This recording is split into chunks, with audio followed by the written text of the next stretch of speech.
Buenos días. Seguimos en el libro del Éxodo, capítulo 18, ver cómo estas experiencias en la vida del pueblo de Israel son un ejemplo para nuestra vida también. Y dice así la palabra del Señor.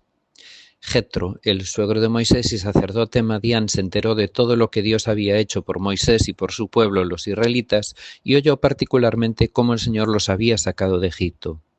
Anteriormente Moisés había enviado a su esposa Séfora y a sus 2 hijos de regreso a casa de Jetro, y él los había hospedado. El primer hijo de Moisés se llamaba Gersón, porque cuando el niño nació Moisés dijo: ha sido un extranjero en tierra extraña. A su segundo hijo lo llamó Eliezer, porque dijo: el Dios de mis antepasados me ayudó y me rescató de la espada de Faraón. Así que Jetro, el suegro de Moisés, fue a visitarlo al desierto y llevó consigo a la esposa y a los 2 hijos de Moisés.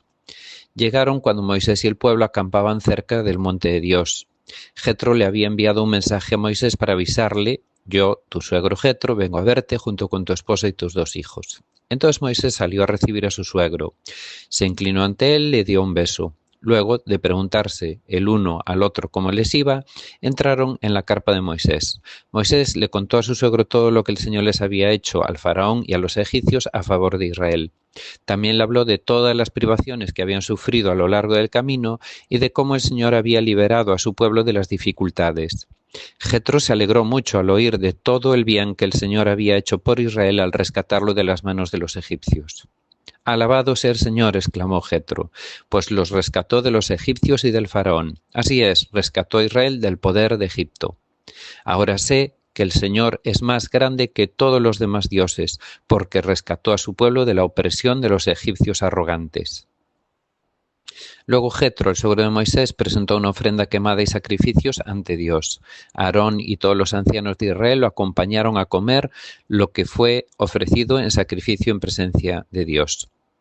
Al día siguiente Moisés se sentó para oír los pleitos que los israelitas tenían unos contra otros, y el pueblo esperó a ser atendido delante de Moisés desde la mañana hasta la tarde.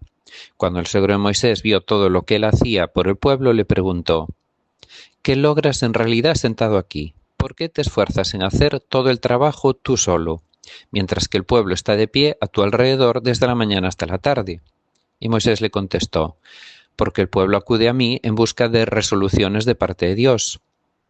Cuando les surge un desacuerdo, ellos acuden a mí y yo soy quien resuelve los casos entre los que están en conflicto. Mantengo al pueblo informado de los decretos de Dios y les transmito sus instrucciones. No está bien lo que haces, exclamó el suegro de Moisés. Así acabarás agotado y también se agotará el pueblo. Esta tarea es una carga demasiado pesada para una sola persona.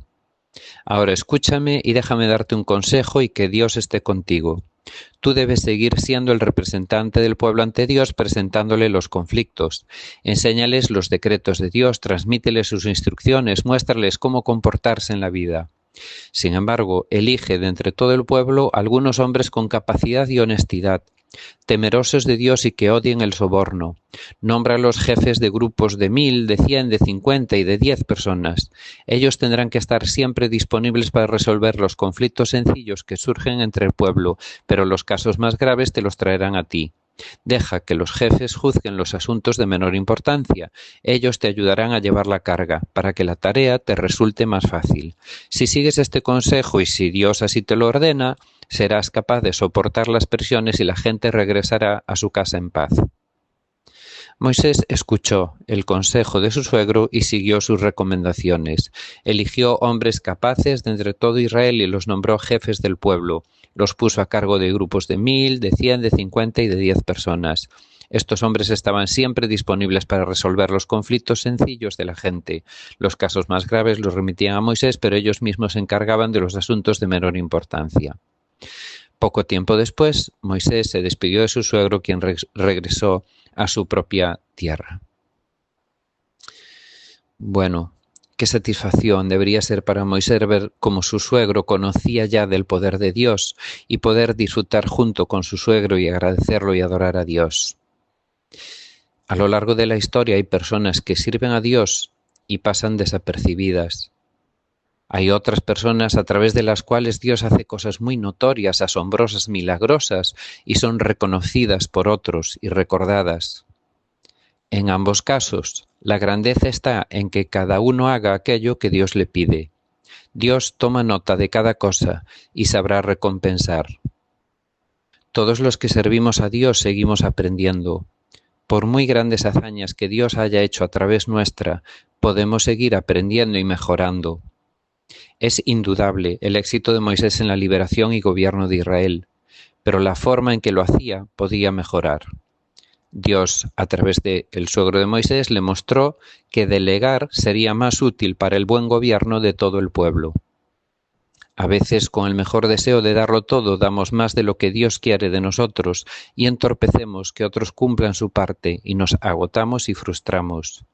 Es bueno autoevaluar nuestro trabajo. Es de destacar las características de aquellos que estarían liderando y ayudando, en este caso a Moisés. Personas buenas, personas dignas de confianza, de virtud, con capacidad y honestidad, temerosas y obedientes de Dios, personas de verdad, sinceros, que no sean mentirosos, que aborrezcan la avaricia, que odien el soborno. Para aquellos que lideren serán requisitos, pero realmente es una característica de cualquier verdadero hijo de Dios. Dedica un tiempo a pensar si estas cualidades están en ti y cómo puedes mejorar en ello.